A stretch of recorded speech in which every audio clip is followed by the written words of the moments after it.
What is up, everyone, and welcome back to the Talking Sports Podcast right here on YouTube, Apple Podcast, and Spotify. As always, I am your host, Peter DiBiasi, and welcome into another episode of the Talking Sports Podcast. As you guys can see on my screen, it's my left, my right, I don't know, my right and my left. Former co-host JR, who does all the stuff behind the scenes. JR, welcome back to the show. Thank you. Happy to be back, and I can't believe NBA is about to start already. Feels Yes, like you started 2 weeks ago. I just stepped over your toes. NBA season starts Tuesday. You guys will be seeing this Monday morning, and then obviously you guys can watch that into the week. If you haven't yet, and I know we're in October, so the NFL season's kind of already well into the works, but check out our AFC and NFC previews. You guys crushed it on the AFC preview, hit like over 34,000 views. So that was awesome. If you haven't checked out our recent college football episode, go do that and all that fun stuff. And then moving forward, we have NBA stuff. We'll have obviously some college football stuff when we get closer to the playoff and conference championship weekends, and then leading into the NFL playoffs. But before we do that, follow us on social media at Talking Sports PD on X and on Instagram. The link is in the description. And as always, we are sponsored by Underdog Fantasy. It is the best time to get on to Underdog Fantasy. The link is in the description. As always, use code TSP for a 100% deposit match up to $100. Jerry, I'm looking into my camera right now. I look really tired. Yeah. I look really tired. Long day at work yesterday, so working on college football. So I look tired. So sorry for my appearance over there. We'll try to make this as quick as possible. We have a lot of things to get into. We're going to give you guys our NBA prediction standings, Eastern and Western Conference. We're not going to break down everything because it's going to bore us and it's going to bore you guys. And we'll try to explain who we have for people that listen on audio platforms. And then Jared and I are going to rip through our prediction. So our NBA Finals prediction, our MVP, Rookie of the Year, six-man, etc. So we'll get you guys all that fun stuff. And then we'll get you guys out of here. So, Jared, let's start with you. We're going to start with the Eastern Conference. I'll give you my Eastern Conference. We'll give you your Western, then Western. But let's start with you. I'm going to add this to the stage. And you kind of see JR's Eastern Conference prediction. The little bottom's a little bit cut off, but you guys can see what he is working with there. So, JR's going to read you through the oh, perfect. He did it. JR's going to read you through the teams, obviously. But, Jared, what do we got here? So, I got the Cavs. Getting that one spot again. They're just consistently a really good regular season team. Then I got the Knicks at 2, Bucks 3, Magic at 4, Celtics at 5, Pistons at 6, 76ers at 7, and then the Atlanta Hawks rounding up the top 8. And then I got the Pacers taking a bit of a decline with Tyrese out. They're gonna be at 9. Your Bulls at 10. Heat 11, Charlotte Hornets 12, and then this is where it gets a little mismatched. Basketball. Yeah, 13 Toronto Raptors, 14 Washington Wizards, and then at 15 you got the young and rebranded Brooklyn Nets. A couple things to point out here before we get to mine. I think the Wizards and Nets are probably battling for, like, obviously you have it. Who's worse? It's kind of be like their over-unders are sitting around like 18 to 20 wins. It's gonna be a tough season. Jay, I want to point one thing out for you. So you have the Pacers at 9, right? This is a team that made obviously the Eastern Conference. No, they made the NBA Finals last year. They didn't just make they did make the Eastern Conference Finals. They ended up making the NBA Finals, pushing the Thunder to 7 games. Tyrese Halliburton gets injured in Game 7, and he's going to miss, I'm going to say, majority of the season, and then probably might miss the whole season depending on where the whole season, if I had to guess. And obviously depending on where the Pacers are, like, do they push them back at all and all that fun stuff. You don't see them, and I'm not saying I don't agree with you, but the biggest talking point is like you have Boston at 5, right? They miss Jason Tatum. Pacers at 9, they miss Tyrese Halliburton. They're 2 best players. You just see Boston's roster being good enough to overcome that for a foreseeable future.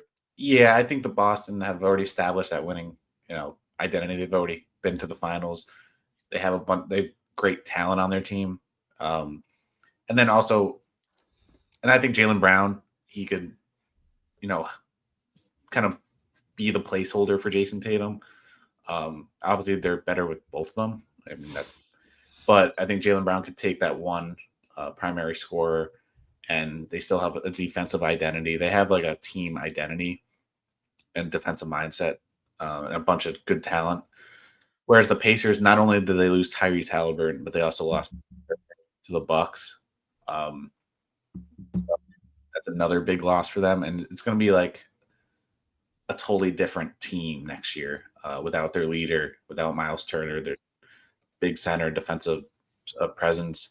So they kind of have to like figure themselves out, and they're going to need younger, less experienced guys to step up. Which I'm not. Where the Celtics, they already have experience on that team, so that's kind of the biggest reason. Yeah, no, look, I think I was gonna say I was thinking in my head before when you were talking. Outside of the Cavs and Knicks, it drops off. I don't know if it fully drops off because I think Milwaukee's still I good think enough. Milwaukee, yeah, I think But especially after getting Turner, and they got Giannis. So I would be shocked if it's not a combination of Cleveland and New York at the top two. I agree. It could be Two either like or. good regular season teams. Yes, especially Cleveland's been a very good regular season team, and the Yeah. Knicks have been a very good regular season team in the last couple of years. It's fun to see what Orlando does. You have Orlando at 4. It's fun to see what Detroit does at 6 because these are two teams that, if you and I have done NBA previews over the last 3 to 4 years, we have them where we have the Heat and the Hornets and the Raptors. Yes, we haven't really talked about them, and they both came onto the scene last year, and Orlando the year before as well as teams that made the playoffs, but can they make a run? So like. Is Orlando as the 4 seed more of just an NBA regular season team that fizzles out in the playoffs? It's the same with Detroit. I'm intrigued to see what they both can do. And then for you with Philly at 7, like when I was doing this, and we'll pull mine up in a second here, I don't know what to do with Philly. Yeah, I was gonna say that. Like, I don't know, like because Embiid's coming back, right? You have Tyrese Maxey, who's one of the better guards in the NBA. But Paul George is on that team, and he's not Paul George. Like that's not the Paul George we talked about. Also, I feel like we're always very optimistic with them. We're always usually, I feel like the past couple of years we had them 4, maybe 5, like at the lowest. And then this season we're just like, okay, this team's gonna get hurt. They don't show that they want to win. They don't show like winning basketball. So there's no way I'm gonna pit them above a team like, for instance, like the Pistons or the Magic, where I've seen they're young, they have different identities, but like they want to win. And Sixers, they have the talent on paper. They're a little older, but we got to see something first. And I think they'll squeeze into the playoffs, but bottom. Yeah, it's kind of like we have to see it to believe it at this point. Especially if Embiid's like Embiid, he plays the whole year. He's an MVP candidate. Like they could be like 2 or 3. If he plays the whole year, they're going to be a top 3 seed in the Eastern Conference. Yeah, because we've seen that when he plays, and he looks really good. Yes. Anything else you want to mention before we get to mine? Just one team, just like the Atlanta Hawks. I feel like they could either be a 5 seed or they could be like in the 9-12 category. That was a team I didn't even really know where to put. I feel like they're there. Wild card in that. They're there. Them, Miami, and the Bulls have been like teetering around that play-in game. Exactly. They're all same. Those 3 are just, you don't know. Misery of the NBA. Okay, let's move on to mine. Eastern Conference. Oh, that is too tight. Okay. Let's see. How do I make this bigger? Did that help? Yeah. Just one more. Yeah, that's fine. We'll figure it out. Roll down. We'll figure it out. Okay, we'll do the top 8 and then we'll get to the rest. For some reason, my computer's not being what I wanted to do. Cleveland at 1, the Knicks at 3, Knicks at 2, Detroit at 3. Nice English, Peter. Milwaukee at 4, Orlando at 5, Indiana at 6, Philly at 7, Boston at 8. So that's where we kind of disagree. And then we have Miami at 9, Atlanta at 10, Chicago at 11, Toronto at 12, and then the bottom feeders 13 Charlotte, 14 Brooklyn, and 15 the Wizards. So we pretty much have the same like 9 through 15. I'd say that's pretty. Yeah, like the biggest difference for me, I have Detroit at 3, you have Detroit at 6. We kind of flip flop Orlando 4 and 5. Why are you so big on Detroit? I think Cade Cunningham's kind of emerging as like, I think he is a superstar, but he's emerging as a true superstar. What they did last year to kind of solidify themselves as a playoff team, I think they're building, and they have a really good young core. I always forget, is it Asir Thompson or Men Thompson? Asir. He's the better of the brothers. Debatable. Okay. Offensively, he's the better of the brothers. He's defensively, I feel like he is. Oh, am I mixing them up? Yeah, I think so. I'm Yeah. mixing them up. That is fair. Okay. I just think Detroit's moving in the right direction. I think they're the type of team that can take the next step. Like they saw the playoffs last year. They tasted the playoffs last year, and they're like, oh, okay, we're good enough to make the playoffs, right? But now are we good enough to take the next step? Like I like Jaden Ivey. I think it's gonna fall under Cade Cunningham. They didn't spend go get a big time free agent. They didn't add a huge piece, but I think they're building a nice young core. And I think with the injuries to Boston and Indiana, they can kind of take advantage of that. That doesn't mean I don't think they might lose in the round one. Yeah. I just think they can get to a spot where they can be a top 4 team in the Eastern Conference. My biggest disagreement is I have Boston at 8, and I didn't know what to do with Boston, and I didn't know what to do with Indiana. I have Indiana at 6, and I have Boston at 8. You can flip-flop them all you want.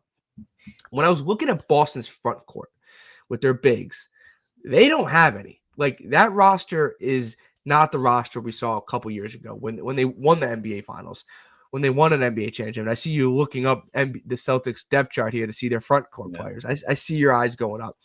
It's not good, JR. Well, if you look at their depth chart, it's not the best front court you see. Yeah. It's not good. Very right.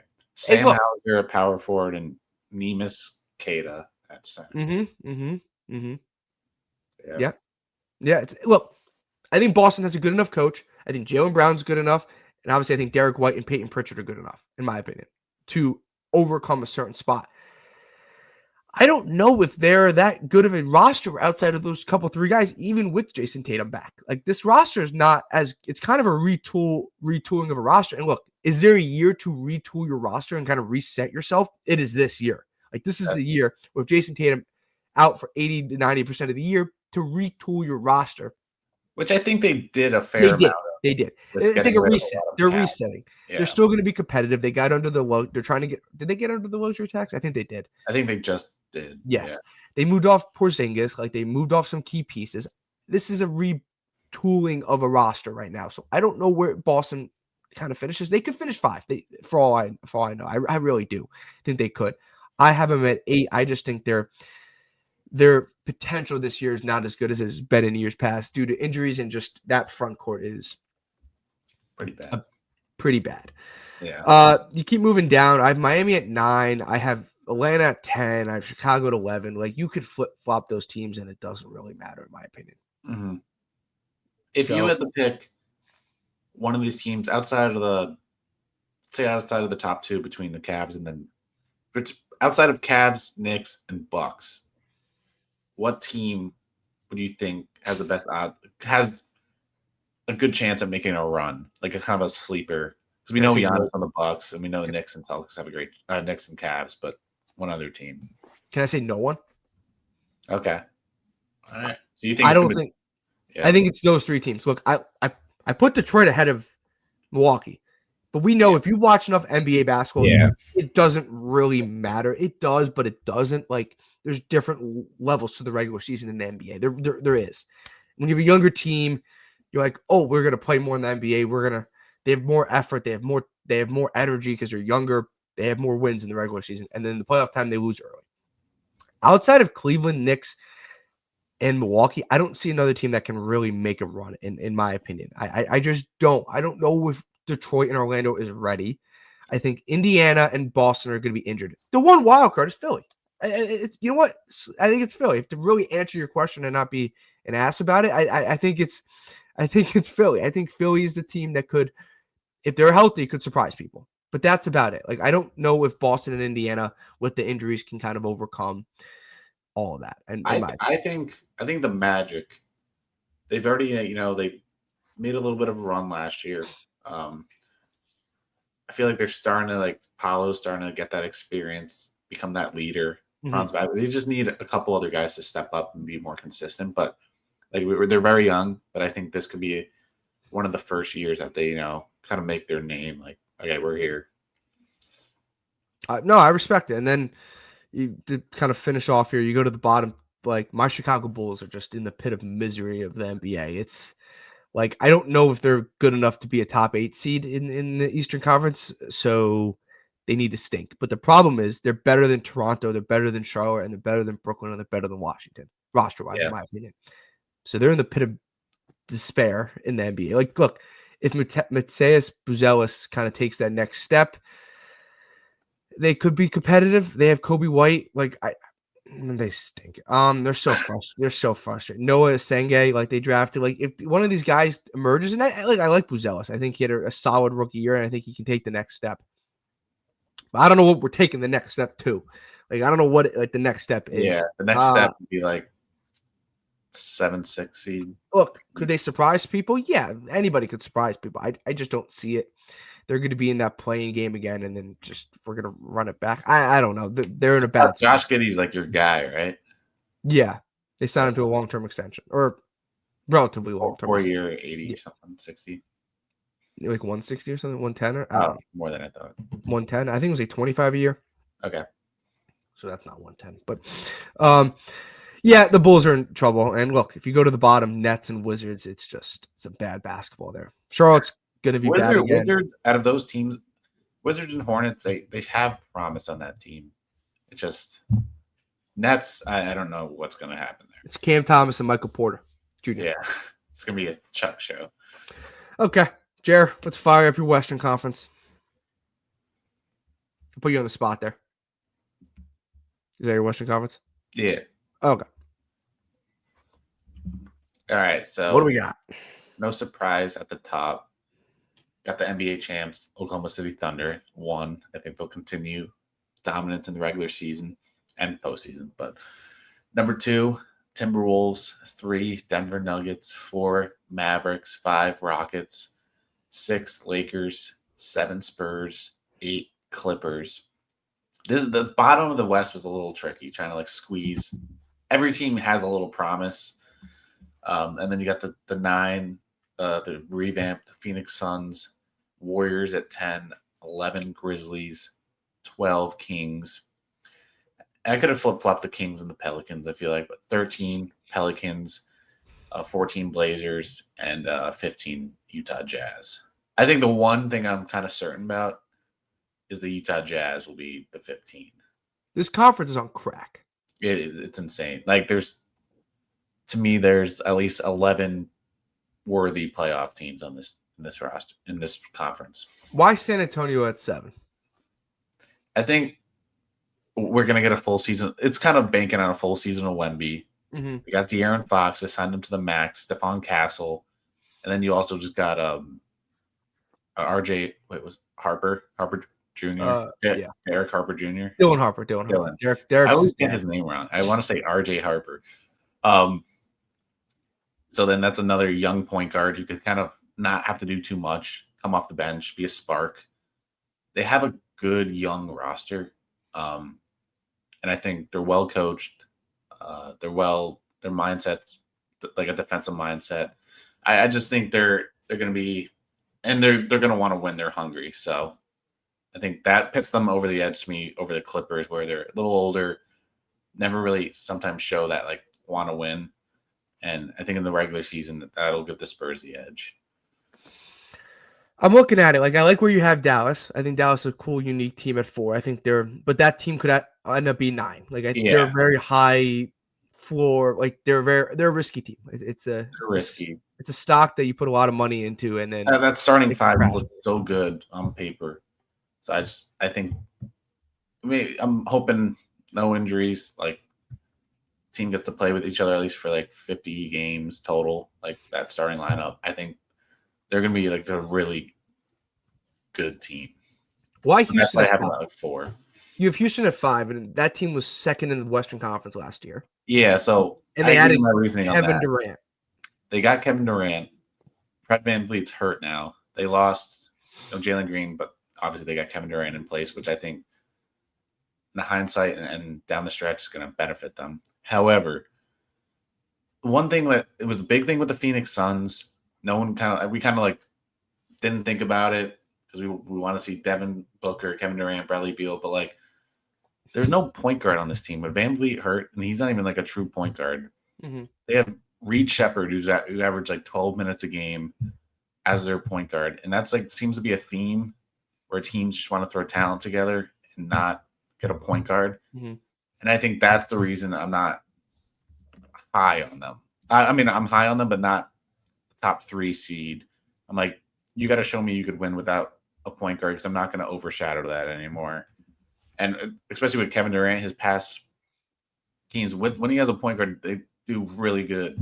But then when like the Phoenix Suns, points on the Nets, like on the Warriors, he had like a point guard.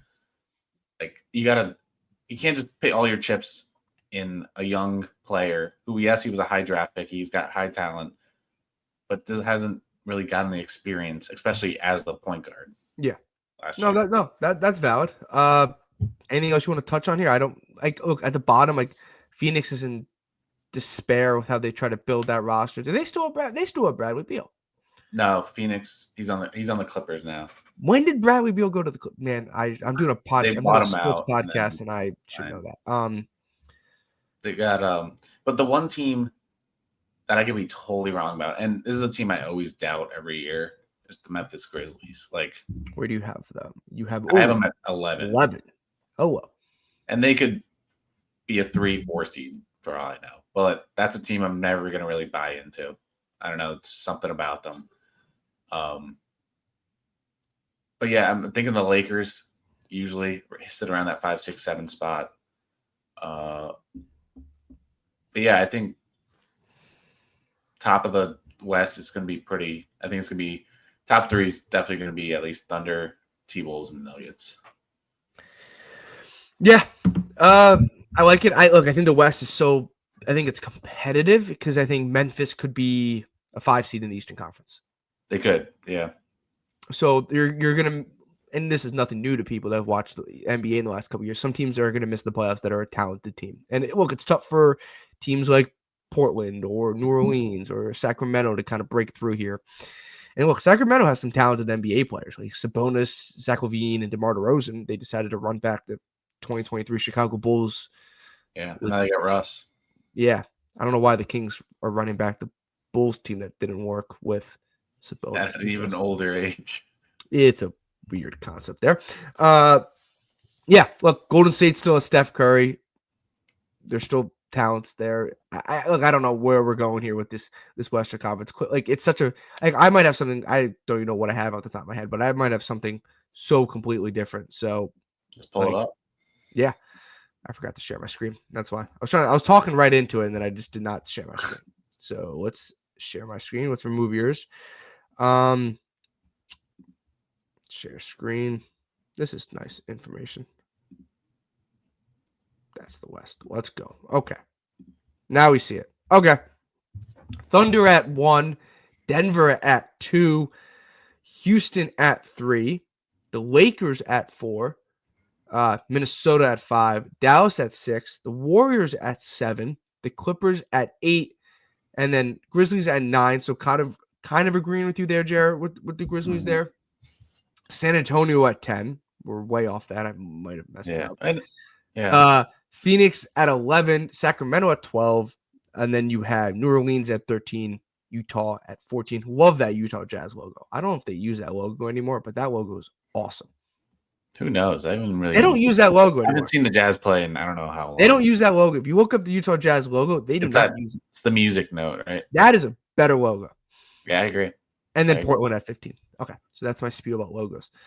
Anything stands out to you here, Jared? Well, you're much lower on the T-Wolves this year. Correct. I think it also has to do with I'm higher, not higher. Well, Houston was a 2 seed. I like what Houston did, and we flipped Houston and the T-Wolves. It's really hard for me not to have the Lakers at 4 because of who's on that roster. And I know LeBron James is going to miss a couple weeks here in the beginning of the year, and he's probably on the tail end of his career. I think he's like 41 now, so he should be at the end of his tail end of his career. The fact that he's still playing in the NBA is props to his longevity. They have Luka Doncic. I just think they're still good enough to be a top 5 team in the Western Conference. Yeah, and then you're lower on the Spurs. I messed it up. Not messed it up. I think that's the type of team where I could be burned. Okay, I see what you're saying. I don't know if I messed it up. That's me with like the Pacers. I knew what I was doing when I put them at 10. It wasn't like someone forced me to put them at 10. I'm trusting Golden State and I'm trusting the Clippers. See, I'm thinking of like that. You're not. Yeah, I'm thinking the new age is going to Yeah. start taking over a little bit. I mean, look, that is a valid reason. That's a valid assumption. You eventually have to take the next step. Like, Yeah, and you agreed. drafted Wemby to take the next step. You signed De'Aaron Fox to take the next step. So obviously they can. Look, I'm just gonna see it until I believe it, in my opinion here. But I could definitely be burned because they have the talent to be a top 6 team in the Western Conference, 7 team in the Western Conference, wherever you had them. I think you had them at 7 in the Western Conference. It's so hit or miss here. I don't know. Like, you have Golden State at 7. I have Golden State. No, I have Golden State at 7. You had them at 10. Yeah.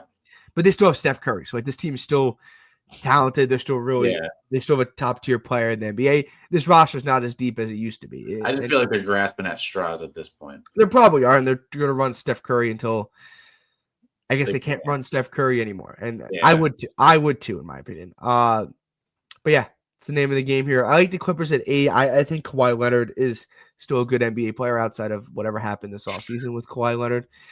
Yeah. But I don't know if they have top end talent either. Like I don't. They have James Harden. Like he's been playing really well. They got Zubac, but it's like we don't even know what Bradley Beal really is anymore. Like, at this point, yes. So there's too many guys that they have to rely on to stay healthy that don't historically stay healthy. That's kind of their problem here. I agree. Yeah. And then one team that I think we could both get burned by is the Phoenix Suns. Like, that construction of the team is actually much with their recent draft picks. I'm like, okay, like this team could be good, but I think they're a little too young in other areas rather than Devin Booker and Jalen Green, who Jalen Green's still even pretty young. But I like Jalen Green. I didn't mind that move. Jalen Green too. I just feel like him and Booker play a little too similarly. They don't have a point guard. Exactly, which is back to their root cause of why they kind of sucked. Yes, but I don't love what they did the offseason, but they kind of I like Malawach on that team. Yes, they tried to get rid of, but didn't they trade for someone too? Didn't they trade for Mark Williams? Yeah, they did. And you and I ripped that? I think so. Or I ripped that. I don't know if I ripped that. Because I ripped it because why would they also draft Malawach? And well, then you have depth, and you don't put too much pressure on Malawach. Put pressure. And Mark Williams gets hurt all the time. Okay, fair enough. So another guy that gets injured? And they got Dylan Brooks. So look, they had to figure out how to get out of the situation they put themselves in. They put themselves in a bad situation, so they're trying to get out of it, and it's not a 1-year fix. I get it. And look, they could be their talent. They have some good young pieces. They could be an 8 seed, but they also could be a 12 seed. Yeah. And not even sniff an NBA playoff berth. Yeah. We agree at the top here. I like Thunder at 1. I like Denver at 2. Yeah. Is that what you had? You had that. Yeah. Okay. Anything else? Do I think I need to mention on here before we get to our award picks? I know I have T-Wolves at 2. But same thing. Denver at 3, so we agree on that. Okay. Those 2. Fair enough. We're good? Yeah. We're moving on. Okay. For the sake of time, guys, let me know what you guys think. Who's your 1 in the Eastern Conference? Who's your 1 in the Western Conference? Jared and I both had Cleveland and Thunder. Are we missing someone there? Is it the Knicks? Is it the T-Wolves? Is it the Lakers? Let us know what you guys think down below in the comment section. Jared, it's time for the main event. We'll do our NBA Finals pick last because that seems like a good idea. But who's your MVP in the NBA? Yeah, so it's not like really a bold decision. I feel like none of my picks here are bold. As much as I have the Thunder going to be in the 1 seed, they would be very good this year, obviously. I don't think, no matter even how good Shea plays, I don't think they'll give it to Shea because they got a lot of pushback last year. And I feel like they listened to the critics. And I feel like Jokic is going to put up a bunch of numbers, like maybe triple-double. And I have them, if I had the Nuggets like it's Jokic. Yeah, it's Jokic. Okay. If I had the Nuggets at a 4 or 5 seed, 5 or 6 seed, I'd give the edge to Shea. But I think unless Shea puts up 35 points per game, I think they're going to give it to Jokic. Do I agree with it? I don't know. But he is the best player in basketball right now, so they're going to be having the best 3 seed. They're going to give it to Nikola Jokic. So Not give it. He deserves it, but so you don't like it, but you picked it. yeah, I think just with all like the pushback last year, like You're just trying to be right. Yeah, exactly. Okay. Cool. That's a good pick. I don't know. Well, you didn't say some random NBA player there. Is your? Oh, actually, I'm interested to see who yours is. Oh yeah, you can't see who I picked. No. Oh, because I can see Yeah. No one cares about this conversation right now. For my MVP, we're sticking in the Western Conference. It's not Shea, it's not Kevin Durant. What? No surprise, Western. It's not a guy from the Nuggets. It's not a guy from the T-Wolves. It's not a guy from the Thunder. It's a guy from the Lakers, not LeBron James. It's Luka Doncic. You're a big Luka guy. I picked him a couple years ago. I remember we did an episode when we were both in college. I think we were juniors in college, and I picked him to win an MVP, and he did not. He did not. He has not won an MVP yet. For how good this guy's been and how talented he has not won an MVP. Voter fatigue, JR, is a thing in MVP awards. I agree. And you kind of went there with that, but I'm taking it the next step. Bad, but because Nikola Jokic has won MVPs. SGA has won an MVP. Jokic has what, 2 or 3? 2? 4? Maybe 3? Not 4. Maybe 3. Luka Doncic has not won an MVP. And if he shows he's the best player on the Lakers and they're a top 4 team in the Western Conference, then I think they have a chance. He has a chance to win an MVP. He's got to show more than just being the best player on the Lakers. Well, show he's the best player. Well, obviously, best player in the league. Every player in the league. But show he's like that guy. Because I don't think at times he's been that guy. And he has been that guy, but like really cement himself. Because he's always been like in the top 5 of MVP conversations. Like he's there. He's 4, he's 5, he's 6. He's not going to win it, but he's still really good. Voter fatigue. So I'm going on a limb. It's not going to be Jokic. It's not going to be SGA this year. I think it's someone else because of one of the reasons is voter fatigue. And if they have a good regular season. I was thinking Doncic. And if they're a top 2 team in that Western Conference, potentially, I don't have them being a top 2 team in the Western Conference, but if they are, then I think he has a chance to win the MVP. So I'm going off the voter fatigue, and I'm going Luka Doncic for MVP. I like that. It's a little out of the box. Yeah. Now a fun one. Most improved player, Jer. Who's your most improved player? Most improved, I really wanted to go kind of chalk and go Amon Thompson. Because I think he's going to have like a breakout season with Van Fleet hurt. Jalen Green's gone. Kevin Durant needs someone else to help out with him and Şengün. So my gut wanted to go Amon Thompson. But then I'm all like, it's going to be someone. I wanted to go a different path. And I'm going to go, even though this team's probably going to be bad this year, Shaedon Sharpe, who is a guy like I really liked coming out of not even college, but wherever he came from. I feel like the G League elite. Wasn't he at Kentucky for a year and didn't play?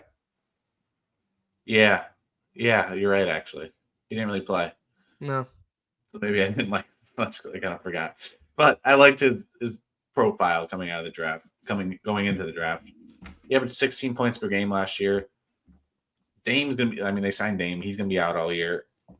This is the year he can kind of like step up, maybe hit that like 22, 24 points per game. And I think around 16 is a good jump for most improved player. So you want to see you kind of look at the points per game most of the time. And if you're already averaging like 20, 22, it's harder to jump up to that 20. Like it's less of a variance to jump to like a 26 points per game, and it's much harder. But yeah, I'm going Shaedon Sharpe. He's gonna make a career over there in Portland. Love it. For my most improved player, I'm going to the Eastern Conference. We got to give the Eastern Conference some love here, JR. I don't think the Eastern Conference any love. What? I didn't give them any love in any of my picks or awards. Now that I think of it. Oh yeah, me either. Oh no, that's not true. Oh, and this one. So you're doing this one. No, and another one. So my most improved player is on a team that's probably not going to be great this year, but I thought he had a solid rookie year, and it is Mateusz Buzelis of the Chicago Bulls. So in his 2024 rookie season, JR, he averaged 8.6 points per game, 3.5 rebounds per game in 19 minutes, or 18.9 minutes per game. So played 19 minutes, a shy under 20 minutes. Post All-Star break, In the 20, whoa, that was a loud noise. Mike Glass. Yeah. Hello? Yeah, that was crazy. Post All-Star break in 27 games. After the All-Star break, he averaged 13 points per game and 4.8 rebounds per game. So he went from 8.5 points a game to 13 points per game post All-Star break. That's a pretty good second half of the year. 27 in 27 games here. I think he takes the next step. I talked about him taking the next step. I said he's probably going to take the next step. I also still think the Bulls are going to stink. So it doesn't really matter there. I think he's a fun pick. I think it's a cool pick. I wrote down originally someone else. Now I'm not thinking who I wrote down. I wrote down Thompson. No, I had someone else. I don't know who I wrote down. And then I was like, screw it. I'm going to put a Chicago Bull because. Do you think the Bulls are going to play him as much? They better play him as much. Well, didn't you say they didn't play him much last year? To start the year, they did their stupid. Okay. Well, he averaged 19 minutes per game. Okay. And then they bumped up. I think in the post All-Star break, he got up to like 25 minutes a game. Like they bumped up. He's around that 30 spot, I feel like, to get. He needs to play 30 minutes a game. Yeah, I agree. He needs to play 30 minutes a game. He averaged 13 points per game post All-Star break. Like, I think he showed glimpses, and he was only 18, 19 years old last year. Like, he's a really young kid there. So he's in the dunk contest. That was pretty bad. Yeah. That was pretty bad. It's like Josh Chisholm in the home run derby. Yeah. Bad. Wow. Yeah, I forgot about that. Man, the dunk contest is something else, man. Yeah. Okay. Yeah, I can't rip All-Star Game Weekend. I work for a company that is producing All-Star Game Weekend, so I can't say anything about it. Yeah. I can rip it, though. Sure, you can rip it. I am not ripping NBA All-Star Game Weekend. It's a great product. What else? Yeah, that's it. Mateus Buzelis. I don't know if it's Matt. I think it's Mateus. Matas, probably. Matas. I don't know. Buzelis. I'm calling him Buzelis, most improved player. Let's move on here. Jared, give me your rookie of the year. Well, this is one. Cooper Flag. I have Cooper Flag. I'm going to put it out there. I have Cooper Flag as well. Yeah, I wanted to maybe change it up. Maybe go Trey Johnson, but I just think safe pick Cooper Flag, unless he gets bearing an injury. Minus 220 to win rookie of the year. He's like minus 220 to win rookie of the year. Yeah, I mean, a lot of people, everyone's high on him coming out. He's one of the highest rated prospects coming out. So it's hard not to pick him. You kind of look like a hater if you don't pick him. I picked him as rookie of the year, but I wrote down a sleeper, Jeremiah Fears with the Pelicans. Okay. I think he's going to command the offense. Or he could score a lot, and that's what people their eyes go to. If the Pelicans are above at people's expectations, then he'll have a chance. If they're bad and he's scoring a lot, team success doesn't matter for rookie. That's true. But they can't be abysmal. I mean, you're getting drafted high. You're gonna be on a bad team. That's true. I guess Stephen Castle was on a bad team last year. Yeah. Did he win Rookie of the Year? Yeah, he did. Yeah, he was on a bad team last year in San Antonio. Yeah. So that's a fair point. I think he'll get a lot of opportunities to run the offense. He'll get a lot of shots, and I think he's a high volume scorer. So I think he has a chance to put up the numbers that might give him a shot to win this Rookie of the Year. And I think he was like 7th or 8th in the odds kind of market there. Around that ballpark, 5th or 6th. I don't know. When I saw him, he's like 2, 3, 4, like 5. Yeah. Yeah. Okay. 5,000. Yeah, that's sleeper in this Rookie of the Year odds, and he's only 5th. So I think he has a chance to maybe put up the numbers that can give him a shot to win Rookie of the Year. Agreed. Defensive Player of the Year, Jared. What do we got? I mean, I tried to not pick him, but you picked him. I just know the voters. They love this dude, Victor Wembanyama. They're not going to not pick him if he gets a certain amount of blocks. He didn't win it last year. Which I think is the stupidest thing, how Defensive Player of the Year just became who's got the most blocks this year per game. It's like they don't even I mean, Dyson Daniels was in the conversation last year. Other people play defense. Yeah, it's like what is a guard going to do? Lou Dort never gets respect, but it's because he doesn't get steals or blocks. He plays defense. There needs to be the stupid metrics we have in field goal percentage against or something like that they use. You got to probably have to go a little more analytical based to find out how guards. Rudy Gobert is 5 because he led the league in blocks. It's all right, this is a tangent, but okay. Good to go on Victor Wembanyama. And you still pick a guy that's well, I know what they're gonna pick. I'm not going what I want or who I think. I think I'm going Fair with enough. who will. I'm changing the narrative, Jared. We're changing the narrative here. Probably not. I'm going Dyson Daniels. He finished second last year in Defensive Player of the Year voting behind Evan Mobley, so who won. It was also a big man, but he finished second, and we talked about him a couple years ago when we did our draft preview for the year he came out. He's a 6'7", 6'8", kind of long kind of guard that has some scoring ability, but is a really good defender and a really good on-ball defender, and he has the length. He's just a good basketball player in general. Correct. The problem is, like you just mentioned, the voters are going to have to figure out a way to measure his defense compared to how a center plays defense, because it's not comparable. There are two different ways to play defense. There's two different ways, and I'm going to argue Dyson Daniels is probably guarding better players than centers are for the most part. Like most best players outside of Nikola Jokic and like Joel Embiid and Giannis are wings and guards. Like that's what the NBA is. Like if he's playing the Thunder and he's guarding SGA, and he's locking up SGA, for example, that's something. Like that's the best. The guy that won the MVP shows that. Yeah, like there needs to be a stat that shows. Well, when SGA, I'm making this up. When SGA was guarded by Dyson Daniels, his field goal percentage was 25%, and his turnover rate doubled, and the offense did this. Whatever. Like that's a way. And look, it gets weird. It gets analytical based, and people are going to be mad. Like an ERA for like defense. Yeah, it's like whip in baseball. It's expected batting average in baseball. It's OPS in baseball. Like it's not that complicated. They need to figure out a way. If you really care about voting and awards, if you don't, then I have nothing I can do about it. But if you really give a damn about it, and awards are incentive based for contracts in the NBA. It's one of the few sports that have, like, if you win an MVP, JR, your supermax goes higher than it was if you didn't win an MVP. Or you can make first team, second. Yes, this is a league where you get paid more money if you win certain awards. So if they want to invest in how they vote for these, that's what they have to do. So that's our tangent about Defensive Player of the Year awards. Yeah. Final award, right? Yeah, final award before we get to some over-unders, and we'll get out of here. Appreciate everyone that is tuned in on this episode, Apple Podcasts, Spotify, or YouTube. Drop a like, comment, and subscribe.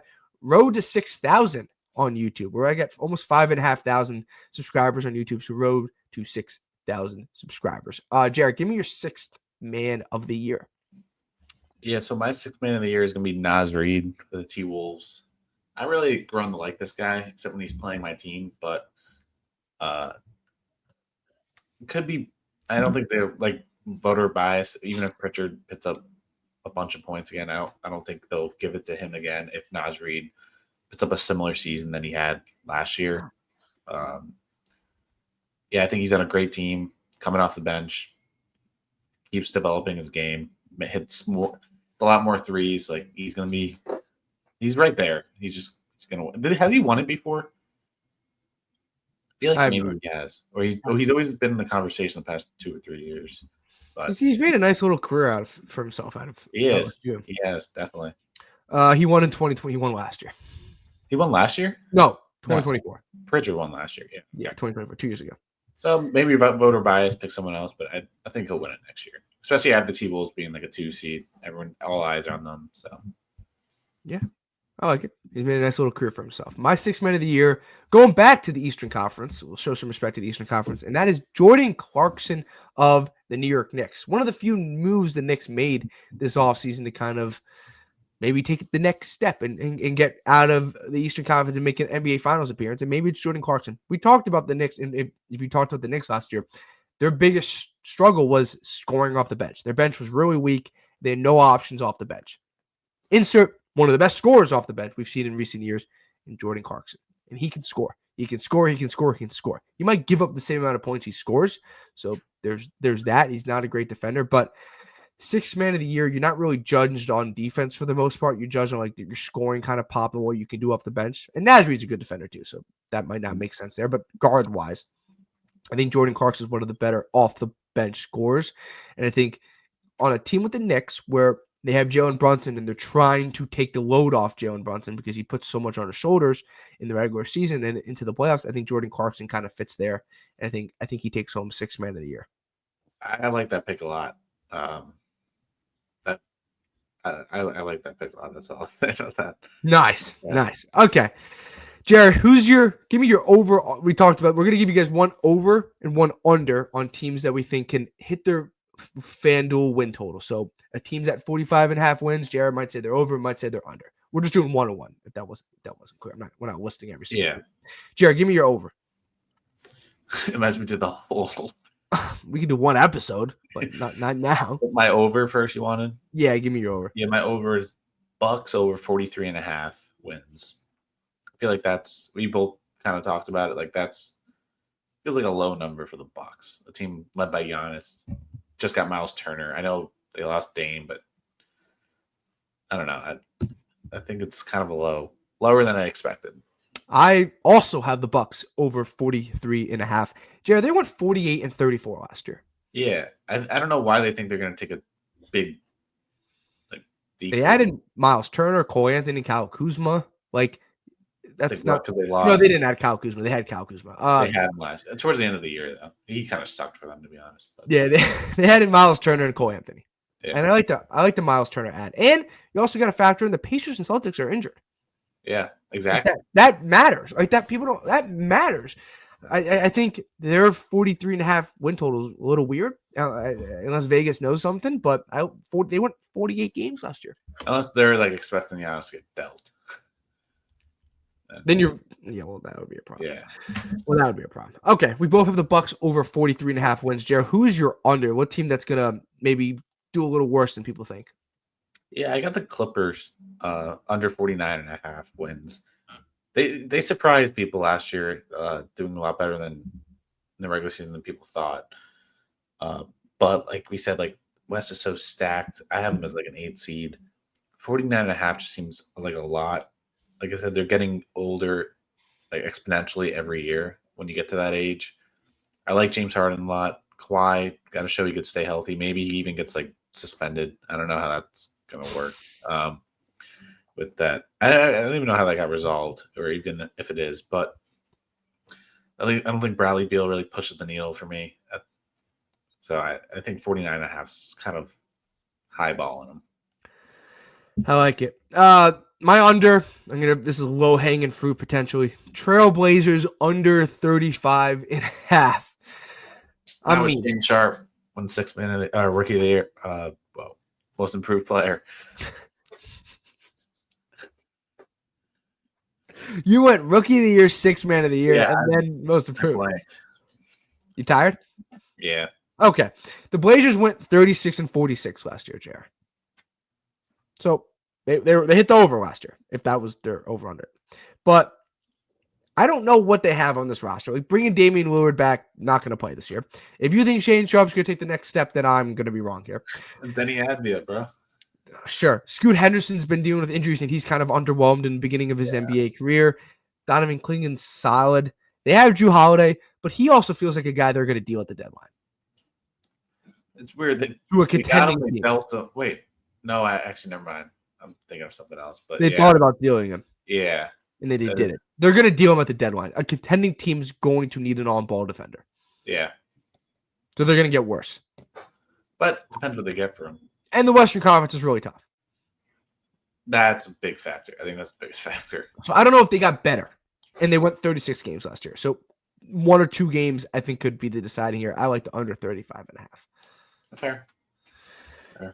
Give me your finals pick, Jared, and we're going to get out of here.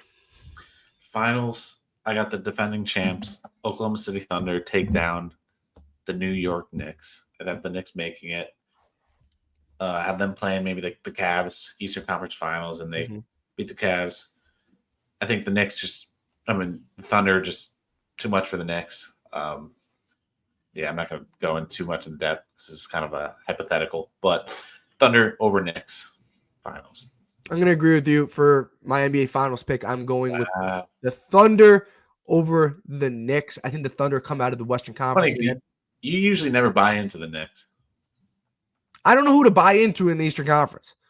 That's fair. Who am I supposed to buy into? Next year, Cavs. So both teams that lose in the playoffs. Yeah. Historically. Yeah. There's no one to buy. Seriously, there's no one. We're joking here, but there's no one to buy into. I don't know who's coming out of the Eastern Conference. Bucks. I really don't.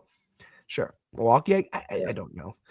There's too many injuries for the Pacers and the Pacers and the Celtics, teams that have come out of the Eastern Conference in recent years.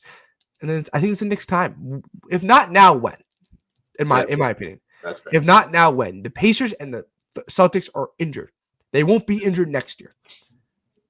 If not now, when for the Knicks? So I like the Knicks taking on the Thunder. You should patent that. So what? If not now, when for the Knicks? Yeah. Make some money, retire. Yeah, I like the Thunder over the Knicks in the NBA Finals. But obviously, we're talking in October. The NBA Finals ends in June. So long season. Yeah, you're down with me. Guys, let me know down in the comment section who you guys have making the NBA Finals, MVP award, all that fun stuff. And as always, like, comment, and subscribe to the YouTube channel. Road to 6,000 subscribers on YouTube, so really appreciate it. Jared, anything else you got to say before we get out of here? No, not much. Go Thunder. That's all I got. Nice. Okay, we got to follow people. People got to follow us on social media as well. So X and on Instagram at Talking Sports PD. You can follow all our weekly NFL picks, our weekly college football rankings, and all that fun stuff on both X and on Instagram. And use code TSP for 100% deposit match up to $100 on Underdog Fantasy. Code is TSP. The link is in the description. That is going to do it for us. More content coming your way on all platforms. If you haven't checked out our most recent episodes, go back and check them out, please.